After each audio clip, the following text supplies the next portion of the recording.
No, the last time we stopped talking at free will, we spoke about a lot of things. We spoke about consciousness, the mind body problem, why materialism is actually not as succinct and fully defined as we really think it is. But I think let's just start off where we left off. Um, what is free will to you? And I want you to go through each view, perhaps compatibilism, incompatibilism, determinism, um, let's say libertarianism, and why your views differ from whatever they are, and which view you most likely consider to be your own. Is that a deep? Well, you left out one, my favorite, common sense. Let's forget the fancy talk and just have a look at what we all know. Okay. I love that. Okay. Every person acts as though they believe in freedom of the will. That includes the people who deny that they have freedom of the will. Mm-hmm. They act as if they believe it. That's why they present arguments to try to show that there's no free will. No point in preventing arguments if there isn't any. If we're just automata, what's the point of presenting arguments? It's just like two thermostats intercommunicating. So they all act 100% of the time as if they believe they have free will, give reasons, and so on. Well, and that's point number one. Second question is, does science have anything to tell us about this? Answer, no, nothing. Science can tell us we can deal with determinism, we can deal with randomness, but that's it. That was true in the 17th century. It's true today. So 2 points. Everyone acts 100% of the time as if they believe we have free will. You can't turn to science because it tells you nothing about it except that we can't handle it. So that leaves two possibilities. One is we're all 100% deluded. We're acting in contrary to the facts 100% of the time. Second possibility is there's something missing in human science. Okay, take your choice. Actually, if you believe there isn't any choice, then you can't take it. But the way everyone acts, they can act as if they have a choice between those alternatives. It doesn't matter much what the sophisticated theories tell us. This is essentially what we're left with. And in fact, if you look at the scientists who do study voluntary motion, there are good, they don't talk about free will. They talk about trivial things like, can I decide to lift my finger or something? And their conclusion, I think maybe we've discussed this, I don't remember, but if you go to people like Emilio Pizzi, Robert Ajamian, the major scientists who deal with this, they have a state-of-the-art review in the Journal of the American Academy of Arts and Sciences, in which they go through what's been learned about controlling minimal activities, eye blink, lifting your finger. And then they say, as they put it, we'll put this fancifully.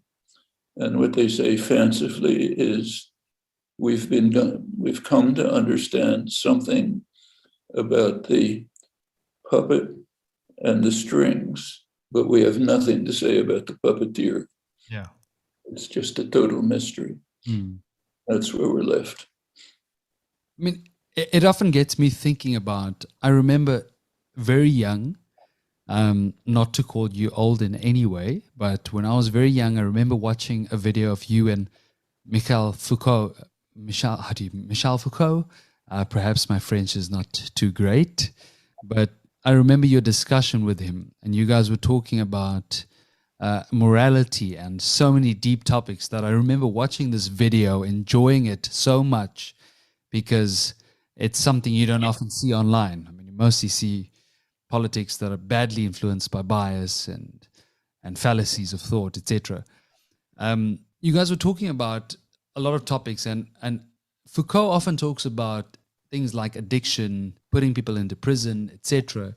The topic of free will cannot escape morality. So when you talk about free will, let's say libertarianism, compatibilism, and maybe a hard incompatibilism, how do these approaches navigate morality? This is such an important topic, I think, as part of this niche. Well, we should distinguish the questions of free will from the questions of moral responsibility. Those are different topics. I mean, they're related but distinct. Almost all the philosophical tendencies that you just mentioned almost entirely are concerned with questions of moral responsibility. They're not concerned with the question of, can I decide to lift my finger? Mm-hmm. That's the question of freedom of will. There are concerns about, if there is no freedom of will, how do we assign moral responsibility?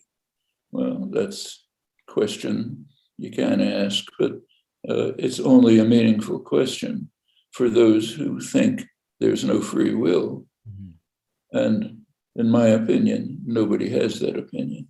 Mm-hmm. They may say they have it, but they act as if they don't believe it. I don't really care I don't think it's interesting what people think they believe. I think what's interesting is what they do believe. Yeah. And what they do believe, you can determine from their actions.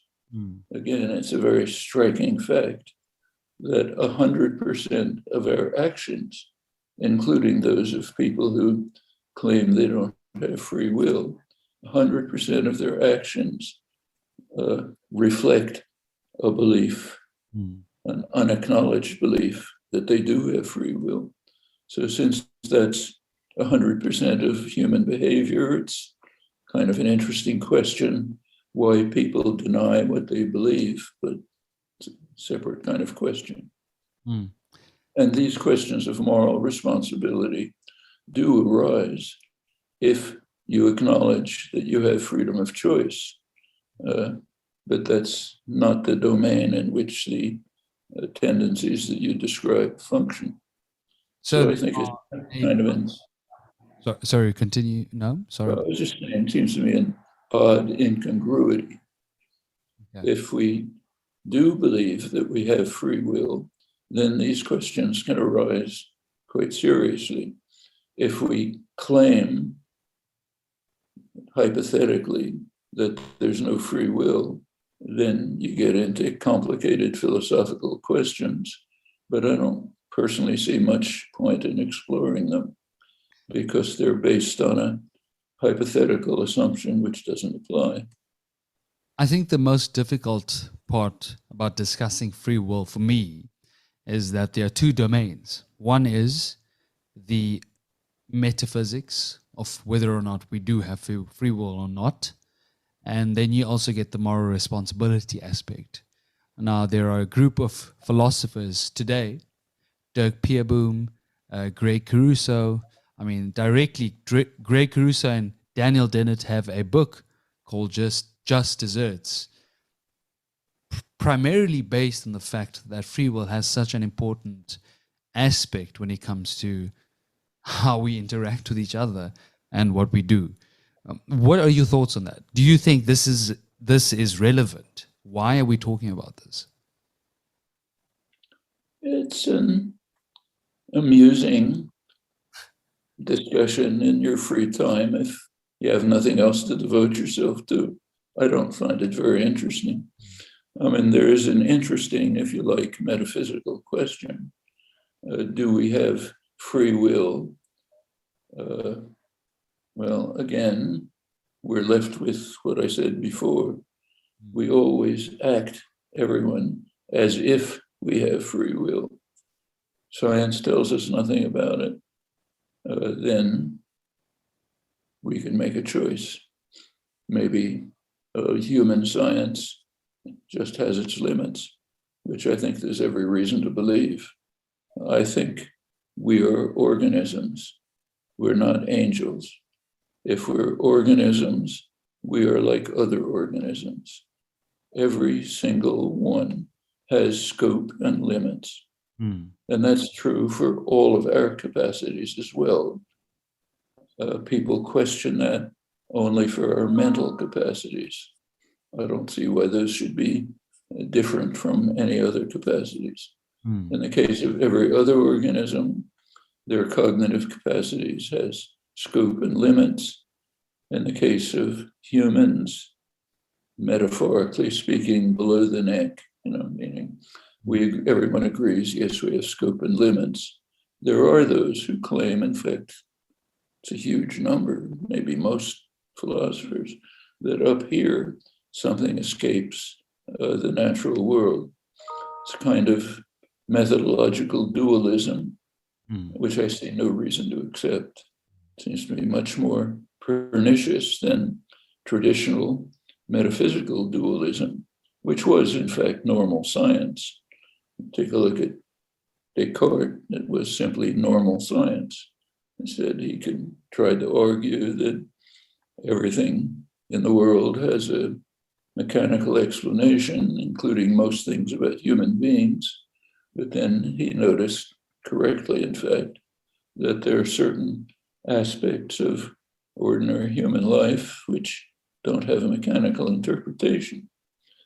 For me, particularly interesting is that one of the main ones in the discourse is just what you and I are now doing, the ability to carry out normal conversation with others, creative, making up new expressions, new thoughts, maybe never occurred in the history of the world, and able to allow others to comprehend the inner workings of our minds by means of verbal communication. He argued that that's beyond the bounds of mechanical explanation, and therefore, like any good scientist, postulated a new principle in his metaphysics, a new substance, res cogitans. Well, it turned out he was wrong. Turns out there isn't a mechanical explanation for anything. So, in particular, not for normal verbal interaction. Well, that left us, that's Newton, basically, showed there's no mechanical explanations for anything in the world. He regarded that as a complete absurdity, but he was stuck with it. Then, very quickly, within a couple of years, in fact, came John Locke, who said, yes, Mr. Newton has demonstrated to us that what we call the material world has properties we can't comprehend. It's just a fact. So maybe organized matter, whatever matter turns out to be, has the property of generating thought. Yeah, that's, I think, the answer to the question. Don't think it's been improved on since. So that's what we're left with. We have scope and limits, like everything else in the organic world. And it may be that the explanation for the freedom of will that all of us act as if we believe we have, maybe it's just beyond human cognitive capacities. If so, it wouldn't be unique. Now, if you had to define free will versus, let's say, agency or choice, as a linguist, I mean, as one of the most influential linguists on the planet, how would you differentiate these three words? Like agency, free will, and freedom of choice, I guess. I think they're the same. Free will means free agency. Free agency means free will. Okay. I don't see a difference between them. I have so many questions for you. What I'm going to do is, because the first podcast got so much engagement, I've got a lot of questions for you from the viewers and the listeners. So let me start with the first one. The one is from Dean. He says, Professor Chomsky, in 2012, you once had an interview with Peter Hallward. And would Professor Chomsky comment on Spinoza's philosophy of mind? And what did he mean by saying to Peter Hallward, and I quote, putting aside considerations of Spinoza's subtle ideas, question mark, end quote. Is Spinoza's work still relevant and of any value today? And was Spinoza then going into the right direction, let's say closer to the truth per se?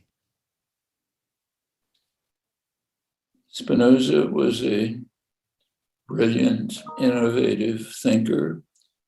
It's very intriguing to try to understand what he was saying. My own personal opinion is that the arguments he presented, while challenging and intriguing, don't hold up. So if you run through the quasi-axiomatic system in the ethics, say, it's kind of interesting to see how his mind is working, but I don't think the arguments hold up. Okay. Let's go. Let's move into the next one. Right. This is about intellectual freedom. Please ask, why does Professor Chomsky believe? Oh, wait, sorry. The question is, why do so many linguists disagree with Chomsky? And why is behaviorism so popular? First of all, I don't agree with that. Most linguists disagree with you, but I'm just going with the questions. No, I think it's correct. My own conception of what the study of language is about is shared by very few others, including the department that I helped found and have taught in most of my life. I do give talks there. People listen with interest, but they don't look at linguistics this way. That's actually been true all my life. It's always been a small minority. Okay, that's the way it is. I just see the field differently. On the other hand, if you look at the tradition, which goes back 2,500 years, I pretty much fall within the tradition up until the 20th century. From classical Greece, classical India, up through the early 20th century, language was understood as basically the same as thought. In fact, language was described by as simply audible thought. We know audible isn't too narrow, could be visual, any sensory motor system. But the basic idea was that language is the generator of thought, and thought is what is generated by language. That was the standard view for millennia. Early 20th century, it changed. Early 20th century came the behaviorist structuralist period, which broke quite sharply from this. My own work beginning mid-20th century, which was could take a major step forward thanks to developments in mathematics, the development of the mathematical theory of computation, Alan Turing, Kurt Gödel, others. That made it possible for the first time to make a clear and sharp distinction between something that Aristotle had brought up but nobody knew what to do with. That is the distinction between possession of knowledge and use of knowledge. So if you look at the whole tradition, say Descartes or Galileo or others who puzzled about this, they were always talking about production. How do we produce thought? Always. No discussion of what is thought, because that requires the distinction between generation and production, which are two quite different things. Possession of knowledge in Aristotle's sense is generation of an infinite number of thoughts.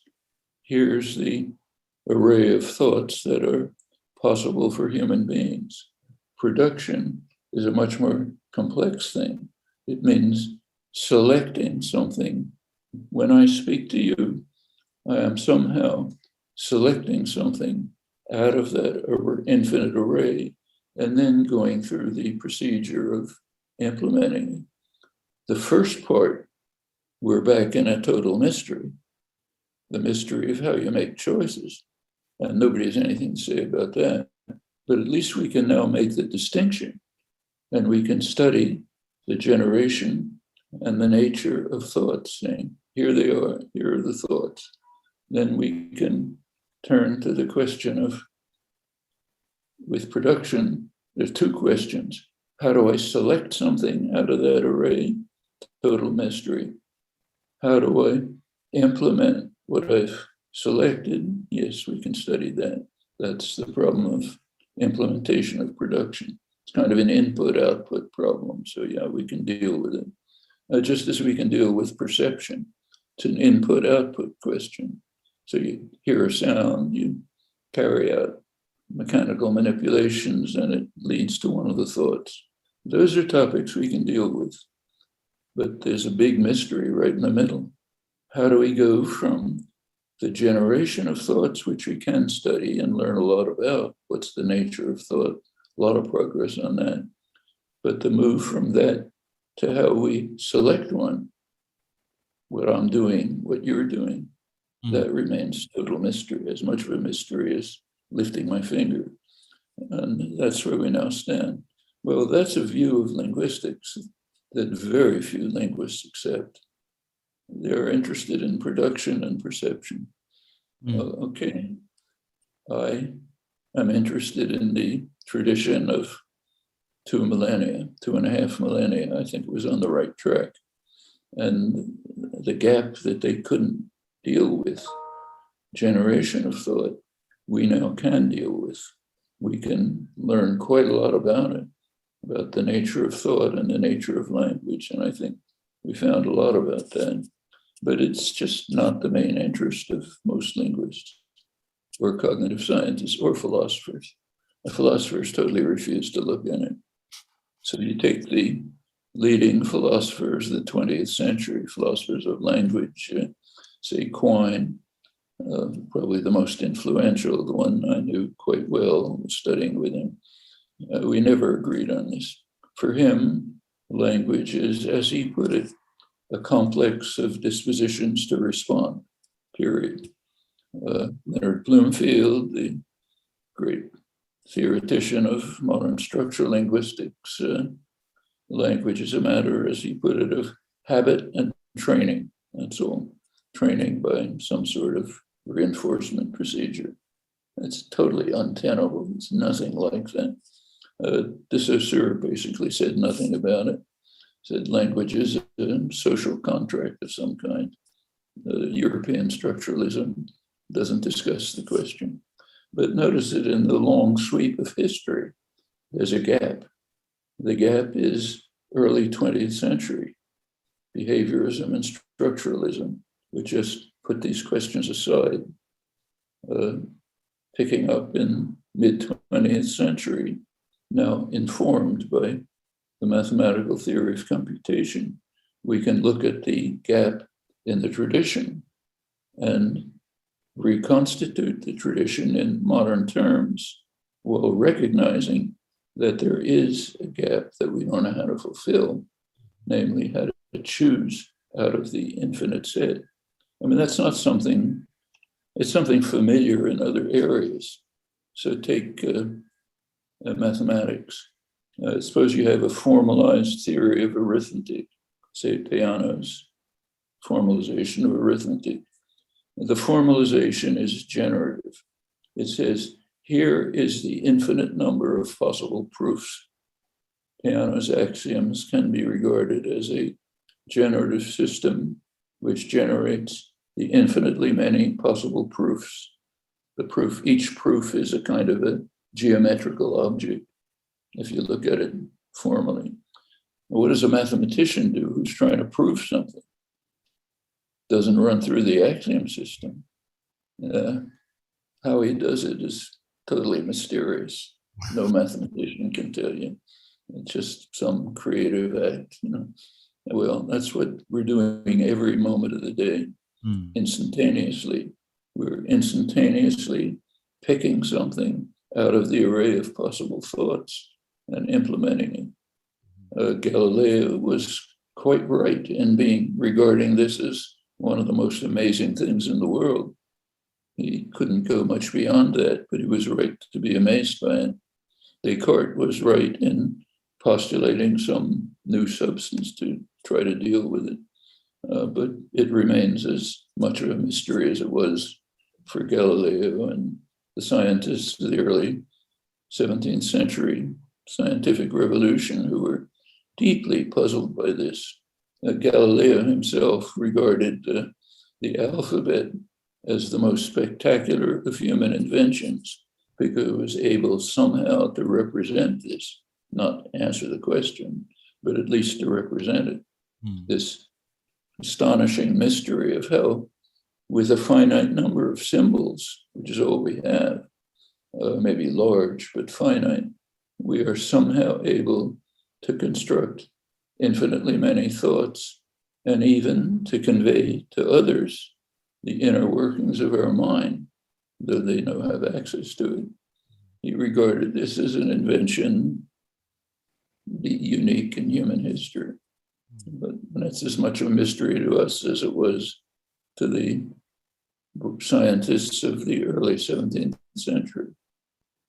Noam, you mentioned Quine, and I think it's important. Like Quine once mentioned, I'm going to paraphrase, but he mentioned that we've spent so much time studying the typical, yet if we had spent more time studying the atypical, let's say madness in quotes, we could learn a lot more about the human mind. So Quine once said something along these lines.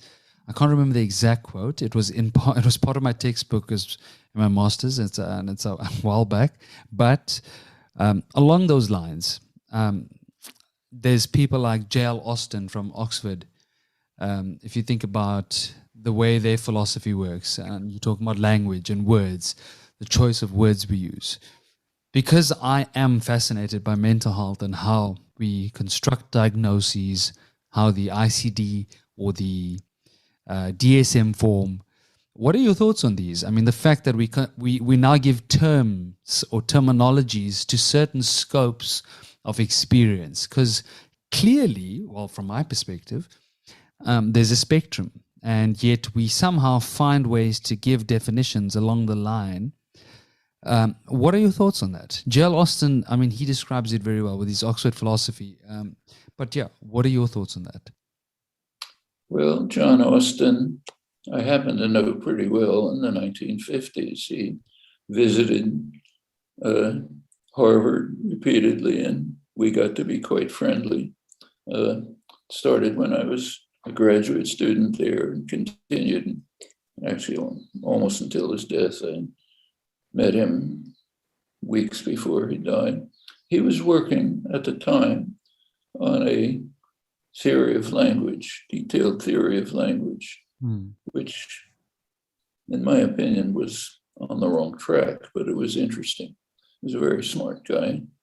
I don't think he left anything published about this, and his literary executors seem to have left it out, as far as I can see. But he was developing a theory of language based essentially on sound symbol correlation. So he was a very learned philologist. Philology was one of his main interests. And he was interested in questions like, for example, if you take the English words glamour, G-L, and grammar, G-R, they have the same origin, but they went in different directions. and he wanted to relate this to the sound symbolism. He pointed out it's well known that if you look at the English vocabulary, GL appears in lots of words that have some vague kind of semantic similarity, like glare, glimmer, gleam, and so on. A lot of them have. And he thought that was quite significant. Most others think it's kind of an accident. But he wanted to try to develop a theory based essentially on this primitive observation and expanding it. Personally, I don't think that would have gotten very far, but everything Boston did was quite interesting, had a very intriguing mind. Well, as far as I know, this has been left out of his posthumous public record. I haven't seen any reference to it, even though he was teaching courses on this in his last semester at Oxford. Seems to be gone. But he was one of the people I could talk to about these things. He didn't agree, but we could discuss it. With the philosophers at Harvard, and impossible, or the linguists. Yeah. So along that line, I mean, because Joel Osteen, he spoke a lot about, for example, I remember, I think it was the Oxford Handbook of Philosophy and Psychiatry, or the Oxford Textbook of Philosophy and Psychiatry. I apologize if I'm wrong to anyone who's listening, but he mentions a chair, for example. When you ask someone what is a chair, people define it very differently. Some people think of it as something that you sit on. Some people think of something with 4 legs, or something with a backrest. So when you ask someone what is depression, it's very difficult for you to now try and vocabularize an experience that's so diverse. What are your thoughts on mental illness and the way we describe these things or these terms? Well, I happen to be a very simple-minded person. I like to pay attention to the simple things, like what's a chair? What's mental depression? I don't think we can say anything about that. But if we ask what's a chair, that turns out to open very interesting questions. Like take what you just said. Some people say it's something with a back, something with legs. Notice that gets back to a point that Aristotle raised, a very significant point, which has been mostly forgotten. His example was house, but could have been chair. He said if we want to define a house, incidentally, he was talking in metaphysical terms. What is a house? But you can easily translate that into cognitive terms, which for him were about the same, because he saw basically no difference between the thing and the word for the thing. The word for the thing is just a reflection of the thing, so they're about the same. So let's talk about the meaning of house, not what is a house. Well, Aristotle pointed out that it has 2 components. In his metaphysics, it was form and matter. So the matter of a house is the bricks, the timbers, and so on that a physicist could identify. The form of a house is the intention of the designer, the characteristic use, mental things, something a physicist couldn't find looking at a house. And I think he's quite right. So something could look exactly like a house, but not be a house, because it was intended for some other purpose, maybe a library, a stable for horses, maybe something else. Well, that tells you something very, same with chair. You can look at a chair for us, for people. A chair is something that is characterized by the fact that we use it in certain ways. Wittgenstein pointed out once that if a chair started to speak, we wouldn't know what it is, because a chair has to have certain formal properties in Aristotle's sense. That's a very significant fact, because it raises the question, how does an infant know this? How does an infant know all of this very complex set of properties? And it does become very complex when you begin to explore it. How does an infant know that? Well, we now have experimental work, mainly by Lila Gleitman, late cognitive scientist, which showed that children acquire the meaning of a word with very few presentations. 2 or 3 presentations, they know the whole meaning of the word. How? How do they know? I mean, you ask Quine, Wittgenstein, others, it's association. Can't be. No associations could give you the fact that Aristotle noticed, that the nature of an object and the meaning of a word is something that can't be detected from its physical properties. No possible learning theory can get you that. So it's another one of those mysteries. It's something about how we're designed. Humans are somehow designed so that our concepts, all of them, the simplest ones like chair, are very intricate constructions based on properties that cannot be identified in the physical object. Well, one thing that means is that, contrary to widespread belief, there is no notion of reference in human language. But the things that we do carry out, the actions of referring, as John Austin pointed out, Peter Strauss and other Oxford ordinary language philosophers in the 1950s, we do carry out actions of referring, but it doesn't follow that the language has a relation of reference. It doesn't. There are no extra mental objects that the words of our language refer to. There are internal mental objects which we use in the action of referring. That's something different. Mm-hmm. That means language has no semantics in the sense of Frege, Tversky, Carnap, Quine, and others, just doesn't have semantics. Incidentally, that wouldn't have bothered Frege or Tversky or Carnap because they didn't see any point in studying language anyway. It's just maybe a useful way of getting examples. But Carnap, who I knew pretty well, just didn't even understand why people speak ordinary language. Why don't they speak formal languages where everything's well defined? You know? But so this conclusion wouldn't have bothered them, but it should bother all the people who think that language has a relation, or that it has a notion of truth, or that you can do model theoretic semantics, or all of those people should be concerned with this. That's practically all of philosophy of language and all of what's called formal semantics. And it doesn't bother them because they're not really interested in these issues. They're just practical concerns of let's make it work better. Well, as I said, that's a departure from 2,500 years of tradition.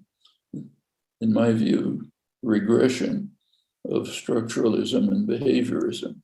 You asked before why everyone is attracted by this. Well, there's an interesting study which may provide the answer. There's a very good cognitive scientist at Northeastern University in Boston, I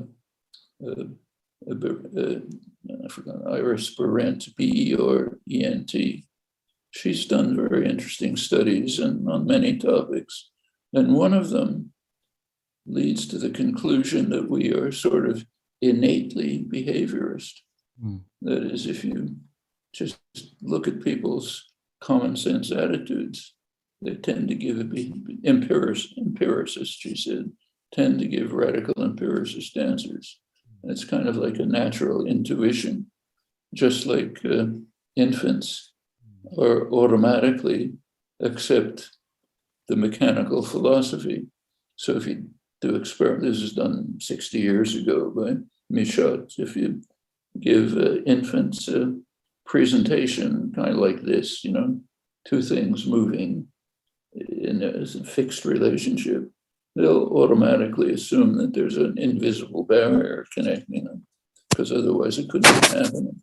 Well, that's the mechanical philosophy, which was disproven by Newton, but it's part of our intuition, which is probably why it was fixed upon in the first place. And empiricism seems to be the same. You kind of automatically try to give empiricist answers. When they're refuted, you sometimes hang on to them anyway. That's, I think, a disease of philosophy and linguistics. I should say that Austin, Strawson, and others were not subject to this. They broke out of it. They did recognize, Austin famously, that words, language generally, are something you do things with. That's the production side. It's not the internal side, which he was interested in, but had nothing to say about. When just there's so many things to touch on there that I actually have to think about which part I actually really want to go down. But as someone who's intrigued by the mental health aspect of this topic, do you think we look, this is not a political podcast, and I try my best to avoid politics as much because I want this to be philosophical, very metaphysical as much as possible as well. But do you think that the way social media, the way we chat nowadays, our lack of the use of the English language, because we obviously have shortened many terms, many words, do you think all of this plays a role into the way we are medicalizing mental illness? Or do you think mental illness is rising, or are we just medicalizing human experiences? Well, we certainly, I think that this is not an area that I know very well, I should say, but it's an interesting one. I've certainly been interested, looked into it. Psychiatry has moved extensively towards treatment by pharmaceutical means and others. That probably makes reasonably good sense in many areas. There are significant advances made in treating many Parkinson's, for example, by medical means. I mean, at my age, I have the few friends that are still alive, and in their last years, many did have mental diseases like Alzheimer's, Parkinson's, and so on. And they were treated effectively, especially Parkinson's, medically. It did maintain their lives, productive, happy lives, well beyond would have been possible 50 years earlier. So I don't disparage this at all. I think lots of good can be done. Probably there is over-medicalization. There's a natural tendency. If you have a hammer, you look for nails, famous idiom. You have pharmaceutical means, you try to apply them. It's probably also true of surgery. And there's good evidence that surgery is overused, that many, I'll just tell you a personal thing back about 40 years in medicine, we often say ourselves, surgeons cut. That's just what they do. They see something, they cut it. That's what I won't skip the personal part, but it's common. It's well known in the medical profession, say cardiologists, that there's pressures in the hospitals to treat things surgically for several reasons. One, it's because we know how to do. Another, it's very lucrative for the hospitals. They make a lot of money on it. If you can treat a heart disease by medication or by telling people to change their lifestyles, they're not going to make any money. So there's a lot of pressure on cardiologists to go for the knife for several reasons, some good, some not good. I personally happen to have been benefited from this. I might say that 40 years ago, and I'm pressing 94, so when I was in my 50s, 60s, I I hope started having heart problems and I'm my own heart. cognitively. I hope when I'm 94, I'm as cognitively as engaged as you, because it's amazing. Like it's And I all. happen to have a cardiologist who was a personal friend and, in fact, a leading figure in the field, who was kind of isolated in the field because he believed in putting off surgical intrusion until the very end if there was no other possibility. And some cardiologists did suggest surgical treatment, and I went to talk to him, and he said, "Don't bother with it. We can handle it just by mild medication and some obvious lifestyle changes." It's worked perfectly. Never had any medical intervention. Still taking a lot of pills, but that's easy. Anyhow, I think that's pretty common. And you can see the reasons. And I think the same is true of psychiatric treatment. It has successes. If it's used intelligently, it can be effective. I've seen personal cases, read of others, but it can easily, there's a temptation to overuse it, to treat everything with drugs where other things are necessary. Partly this is something, here we're getting into politics, I'm afraid, but the whole medical system has been subjected to the neoliberal assault on human beings, turn everything into market-based commercial applications. I mean, I can tell you cases that I know very well, and there are many others, where somebody goes to a doctor and it has to be done in 15 minutes. If it takes more than 15 minutes, a supervisor comes in and tells the doctor, "Sorry, you got to stop," because we have to be maximally efficient. We have to meet market conditions. The worst possible medication means the doctor can't get to know you, to figure out what your life is like, what your problems are, think about the way a traditional doctor used to do. The doctor was kind of like a personal friend, got to know you and so on. Can't do that. Have to do it in 15 minutes because that's the way you're efficient. A lot of life has been marketized that way, and it's very destructive. We see it in all sorts of things. Turn to another domain. Suppose you got a bank statement and it looks wrong, and it looks like there's an error in it. So you want to get in touch with the bank to see if they can fix it. Well, you know what happens. You call the bank, you get a recorded message which says, "We love you, just stay on the line." And then some music starts playing, and every once in a while you get a recorded voice. And after you've spent 45 minutes, finally a recorded voice comes along and says, "Do you want to speak to a person?" And you say, "Yes, I'd like to speak to a person." And finally you get to speak to a person, and they say, "Oh, sorry, this is the wrong number, call that number." Wrong and then department. you go on. Well, economists tell you that's very efficient. By economists' measures, it's efficient. It means the company doesn't spend any money, doesn't cost them anything, costs you something, but economists don't count that. That's not part of economic theory. If you waste 2 hours, your problem, we don't count that. So it's very efficient, but very destructive of life. If the bank would hire a few more people, you could have saved 45 minutes. They would have had an extra person to pay. Well, according to economic theory, that's not efficient, because economic theory and its political implementation and neoliberalism just makes our lives harsher, more brutal, same in the medical profession, but it saves money. So therefore it's fine. That's why the rich are getting super rich and everyone else is staying poor. Yeah. I'm sorry, we're getting into politics, but listen, politics is pervasive. when I don't, And that's affecting the medical profession as well.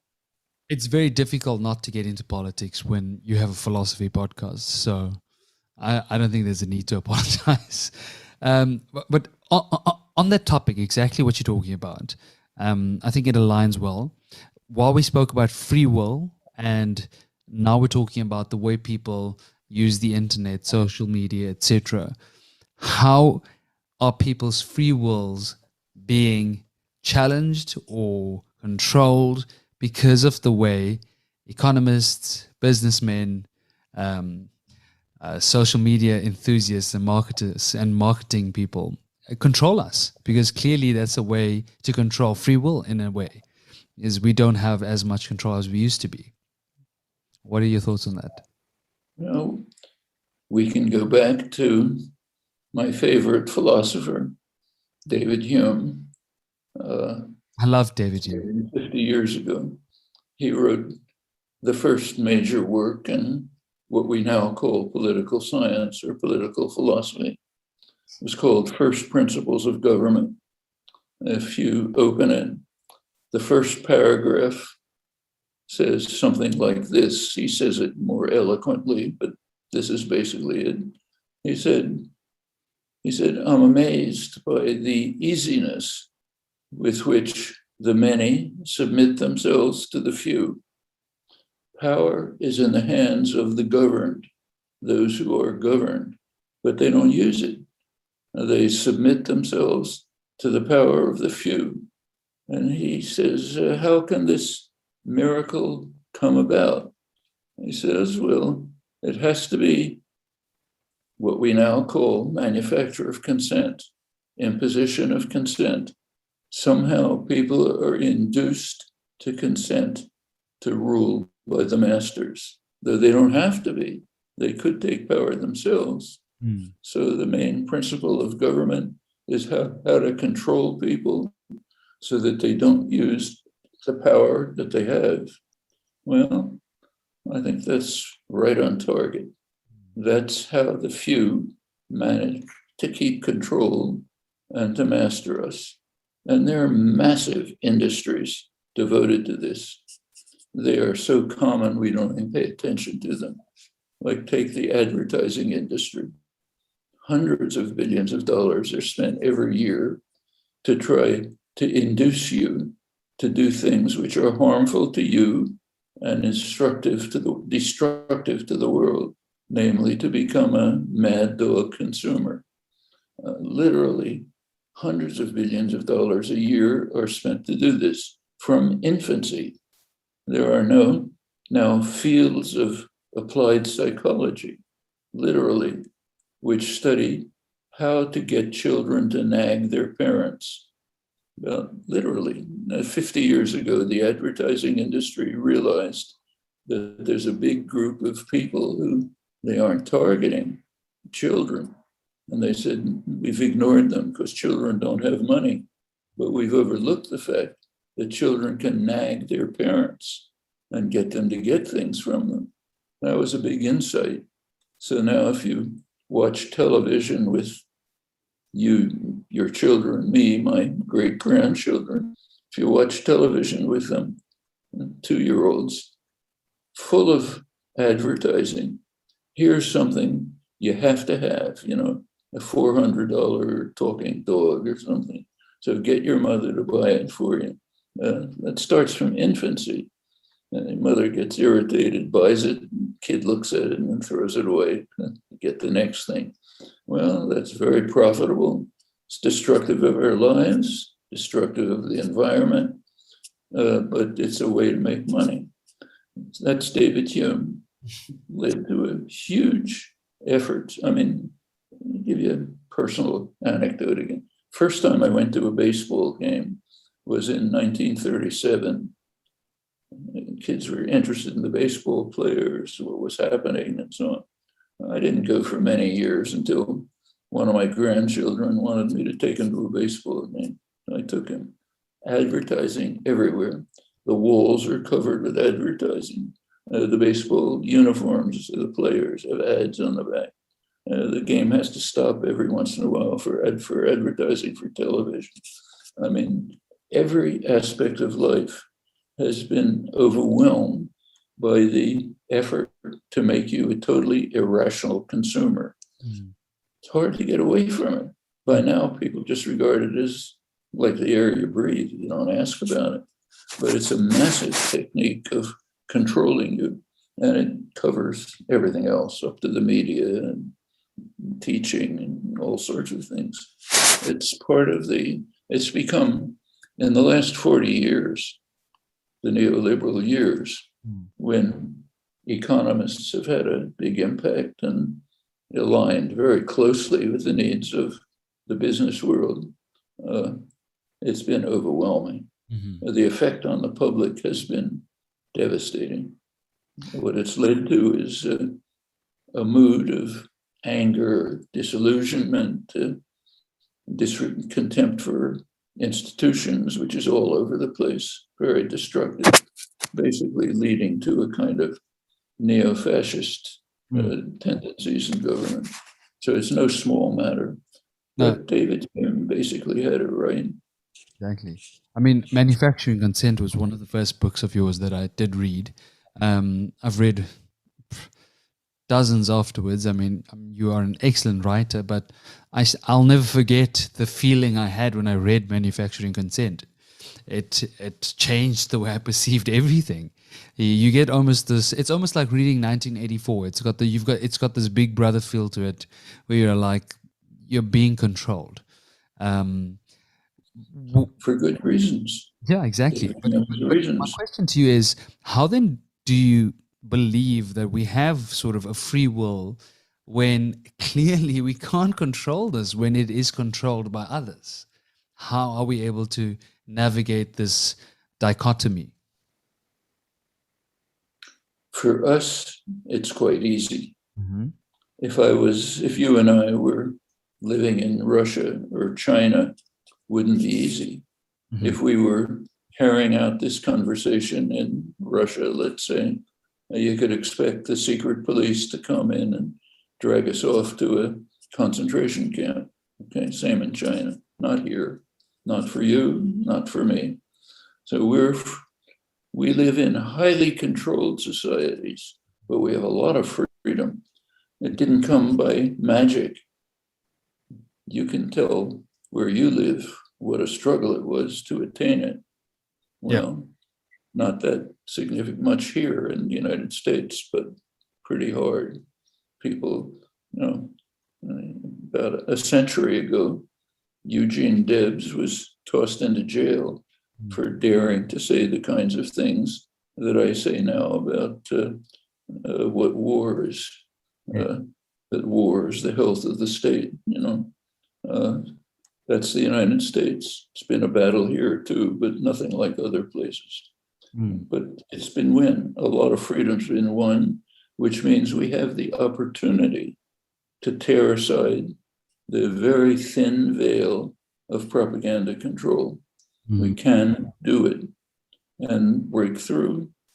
You read the newspapers, a lot of what they say is quite valuable and important. You have to know how to navigate your way through the means of control and marginalization that are built in for institutional reasons, but it's not that difficult. It's not quantum physics.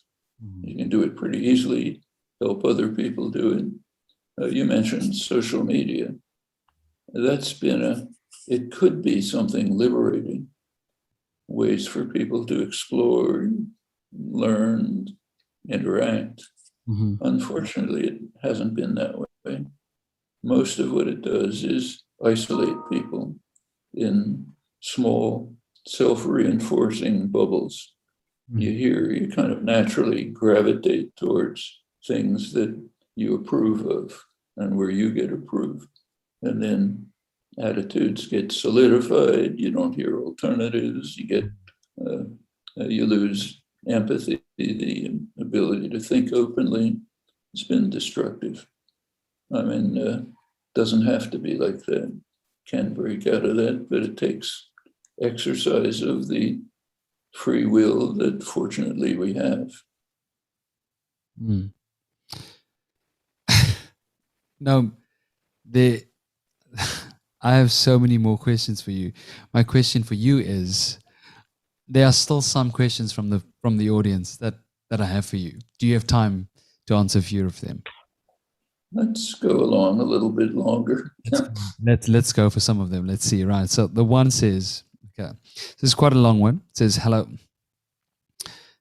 Professor Chomsky. I've been confused about Professor Chomsky's insistence about Newton's destruction of the mechanical philosophy, which, if I understand correctly, is based on a reintroduction of an occult force, namely gravity, to explain the motion of bodies. I thought that Einstein's theory of relativity explained this by supposing bodies move according to the easiest geometry in their region of space-time, conceptually similar to a ball on an incline except non-Euclidean, not because of an action at a distance. So if this is true, then why totally abandon the traditional Cartesian dualism if maybe like gravity, things can be explained mechanically after some time? That's quite a long one. I'm sorry about that. Okay. That's a very common error, including leading physicists who don't understand what the issue was about the mechanical philosophy. Newton showed that the mechanical philosophy didn't work. There is no material world that conforms to the mechanical philosophy. Newton regarded this an absurdity, so did Leibniz, Huygens, the other great physicists of the day. And in fact, and they were correct. What happened is that the idea, the hope to develop an intelligible world disappeared. Science changed its goals, lowered them, didn't care anymore about whether you have an intelligible world, just whether you have intelligible theories of the world. That's a big difference. So Newton's theories were perfectly intelligible. Leibniz could understand them perfectly well. Newton understood them, but they weren't what Newton called a physical theory, one that explained the world in intelligible terms. Einstein's theory is intelligible, the theory, but not the world it describes. It's in a total abandonment of the mechanical, of any notion of intelligibility of the world, given it all up. So it's like Newton's theory. Yes, the theory is intelligible, but it doesn't bear on the questions that the great scientists who founded modern science were concerned with. We've given that up. Nobody tries anymore. In fact, when you get to, say, Bertrand Russell, who knew the sciences well, he said the search for intelligibility is ridiculous. Put it aside. Took a long time for this to settle in, but now it's just become scientific common sense. We just abandon the goals of the scientific revolution. Galileo, Newton, Leibniz, other great figures. We abandon their hopes. We just lower our sights to try to develop intelligible theories. Newton's was intelligible, but not quite right. Einstein's is intelligible, does a little better, but it all abandons the aspirations that led to modern science, given all those up. So, yes, there's no longer any body-mind problem because there's no body. Okay, we don't care. All we need is an intelligent, like Locke pointed out. Let's try to do in the wake of Newton. Let's try to find a intelligible theory of how mental actions take place. We've abandoned any hope of trying to find out what matter is. So Newton himself said, we know so little about matter that for all we know, all matter is alive. Arthur Eddington, a century ago, went beyond that. He said that we know so little about matter that for all we know, all matter is conscious, like atoms. We don't know that they're not conscious because we don't know anything about matter. Well, same with Einstein's theory. Yes, the theory is quite intelligible. You can teach it to students, they understand it, but it has abandoned the hopes and the aspirations that animated modern science. Those have been given up. This was actually understood by 19th century historians of science like Friedrich Lange.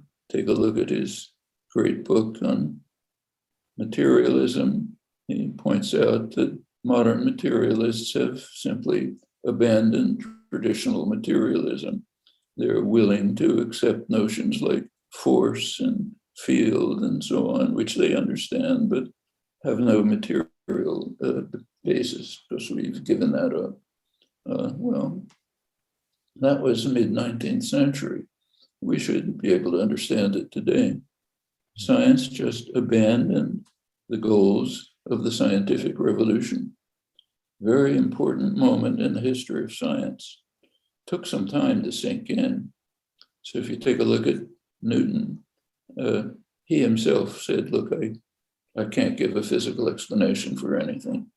His famous comment, I do not make hypotheses, was in that context. He said, I'm sorry, I have no hypothesis about science.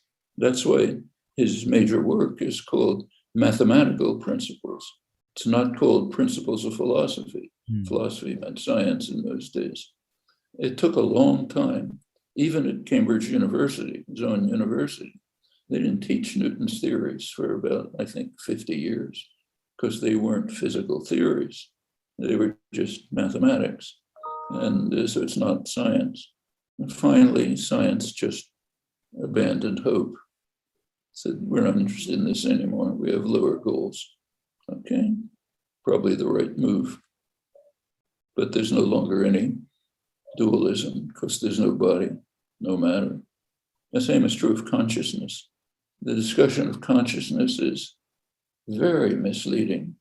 There's a fine philosopher, young philosopher, Galen Strawson, Peter Strawson's son, who's written extensively about this, and I think he's right. He's pointed out that the whole contemporary discussion about consciousness is completely backwards. It's not, there's no problem of consciousness. Consciousness we understand better than anything else. We have a perfect understanding of consciousness.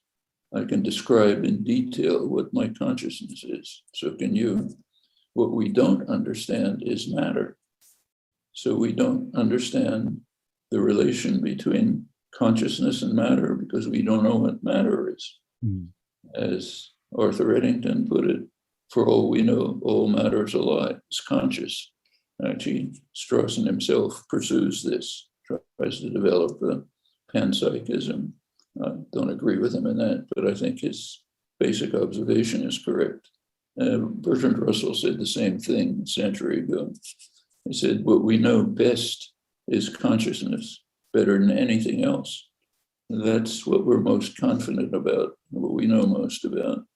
The rest of our intellectual explorations are attempts to ground this in something. And there we run into trouble because we don't know what matter is. That's basically correct, I think. So in my opinion, we can put all the literature, sorry. I was chatting to Galen. We're going to chat very soon about the mind-body problem, consciousness, etc. And Philip Goff possibly, I think next week, I have an interview with him. So the panpsychism debate's going to start. We're going to chat about that in quite a bit of detail. Before we get there, I mean, well, as we conclude, this is the final question from one of the last listeners. They want to know from you, Noam, what are your secular metaphysics in terms of teleology? What do you really believe is the point of all of this? Why are we here? What is the purpose of all of this? This is one of the questions, the last one I have for you from the listeners. The purpose of life, the meaning of life, is what we give to it, period. Other than that, has no purpose. So our lives have type no more purpose than the lives of the trees in my backyard. We have the opportunity, which the trees don't have, to make something of our lives. And that will be their meaning and purpose. what we choose to do with this opportunity to have a number of years on Earth. What do we do with it? That's the meaning of life. You're not going to find it anywhere else. I love that. Look, I know as this is something I always do, and I didn't get the chance the last time. We had a lot of technical errors and a lot of difficulties. But who, if you had to give me your Mount Rushmore of philosophy or science, combine them, perhaps give us 5 at least. Who are the people you suggest we read, try to get a deeper understanding of not only philosophy, but the nature of reality, science, and the universe? If you had to give us 5 people you'd recommend, and these are the people that inspired you most, who would they be? Actually, the people I've found most inspiring over the years, like Russell or Hume, are people who worked out pretty clearly or articulated pretty clearly things I had mostly pretty much figured out by myself. We bring to philosophy our own understanding, our questions, our confusions. Sometimes people help us clear them up, but there's no list you can point to. Could be anyone. Could be Heraclitus. He asked a profound question. How can we cross the same river twice? It's a very profound question. When you stop to think of it, raises all kinds of questions. Well, that was pre-Socratic, so we can start there. Or we can look at the Delphic Oracle, know thyself. It's good advice. Try to figure out what kind of person are you, what kind of creatures are we, and so on. So let's start with that. You get from philosophy what you bring to it. What are the kinds of questions and concerns that you have tried to think about for yourself, come to some conclusions, maybe wrong, maybe incoherent. Maybe you can find someone who, as Wittgenstein put it, can help the fly out of the fly bottle. That's what you should be looking for. If you had to name your Mount Rushmore philosophy, who would they be? I know it's a tough question. It's putting you on the spot, but I know Hume's definitely up there. If you had to add 3 more people to that list, who would they be? Too many people. In fact, some of them would be people you never heard of. It's fine. People who barely even went to school. Literally. I mean, one of the most influential people in my life, personally, happened to be an uncle who never went past 4th grade, but was one of the best educated people I've ever met in my life. I love Actually was a lay analyst, profound insight into people, political world, science, other things. Literally never went past 4th grade. That's what you find difficult. What is his name? I mean, I'd love to know his name. His name was Milton Krauss. Died many years ago. Krauss is one of the people who made Noam Chomsky the man he is today. It's great to know that. 2 more names, at least. David, look, personally, David Hume's one of my favorite of all time. David Hume is one of my favorites. He realized in one of the most tragic submissions in the history of philosophy, at the end of his life, he did publish a kind of an afterword to a new publication of the treatise, in which he said everything he had tried to do all of his life was a failure. Yeah. Actually, Galileo said the same thing. Near the end of his life, he said, I was hoping to show that the world is intelligible. It's a total failure. He said, I cannot find an intelligible explanation of the tides, which was true. You can't in the mechanical philosophy. And in fact, I think you find other moments in the history of philosophy and science where people have asked hard, serious questions and at the end said, it all failed, But they left us with insights and questions, like those I've mentioned. Yeah. Noam, the podcast is called Mind Body Solution, obviously searching for the answer to the mind body problem. Your final words on the mind body problem and what you think we should do about it. Should we care about it? How can we go about solving this problem? How should we end this conversation? The first step we should take is asking, is there a mind body problem? You have to ask that question before you try to solve it. And the answer to that question is no. There is no mind body problem. There has been none since Isaac Newton, as John Locke recognized, because we do not have a concept of body, body, matter, physical, and so on. It's just whatever there is. If you look at modern physics, they don't know.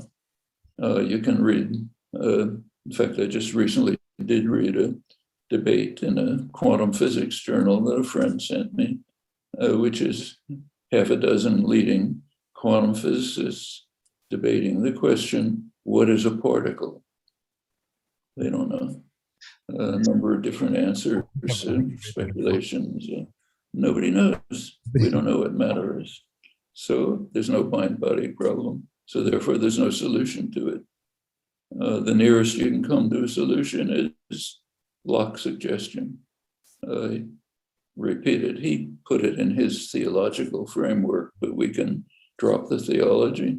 The way he put it, he said right after about a year or so after Newton's Principia appeared, he said something like this, just as the incomparable Mr. Newton has shown that God assigned to matter properties that we cannot comprehend, so God might have superadded to matter the property of thought, meaning some organized forms of matter, whatever matter is, yield thought.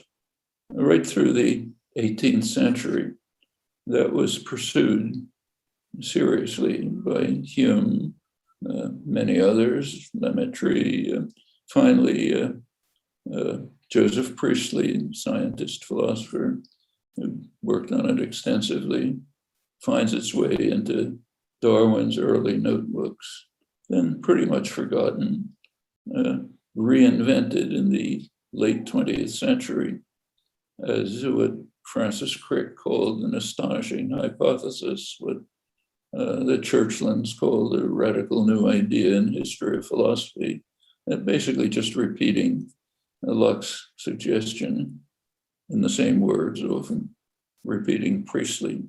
I mean, it's useful to study the history of philosophy. There are a lot of insights which have been forgotten. I mentioned the millennia-old history of linguistics, which was forgotten in the structuralist behaviorist period, but should be revived. But you don't find answers. You find questions that need answers, yes, and that inspire us to look into them. But with the mind-body problem, there's not going